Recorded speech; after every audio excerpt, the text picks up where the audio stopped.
আমরা সাধারণ মানুষের সমস্যার কথা তুলে ধরি, অহেতুক চিৎকার চেঁচামেচি করি না।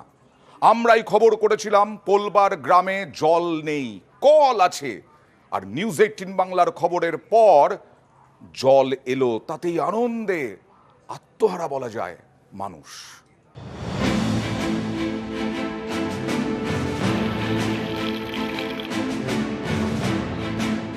হুগলির পোলবা দাঁতপুর ব্লকের প্রেমনগর, এখানে বাড়ি বাড়ি কল আছে, তাতে জল পড়ে না।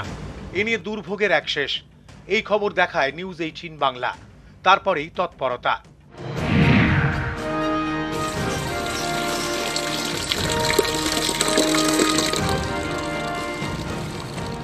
বাড়ি বাড়ি জল পৌঁছে দিতে তৎপর হয়েছে হুগলি জেলা পরিষদ। এখন প্রেমনগর গ্রামে কল খুললেই জল।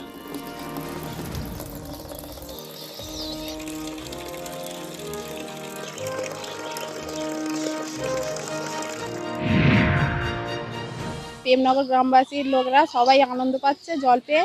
নিউজ 18 বাংলাকে অনেক ধন্যবাদ।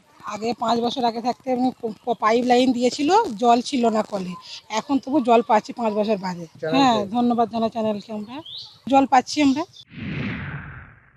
প্রতি বাড়িতেই দুবেলা জল পাচ্ছে, গ্রামবাসীরা খুব খুশি। প্রেমনগর গ্রামে যে জল পৌঁছাতে আমরা পেরেছি, এর জন্য খুশি। যেহেতু আপনারা খবর করেছিলেন সামনে লোকসভা ভোট, এখন প্রশাসন নড়ে বসেছে।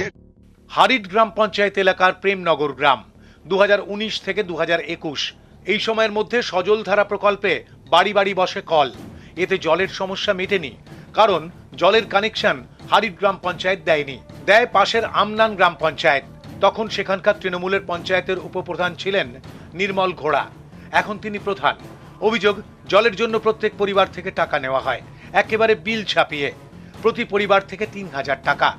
অভিযোগ, টাকা দিয়েও জল মেলেনি, ফলে দুর্ভোগের এক শেষ। এই খবর দেখায় নিউজ 18 বাংলা। সেই খবরের জেরে জল পেল প্রেমনগর গ্রাম।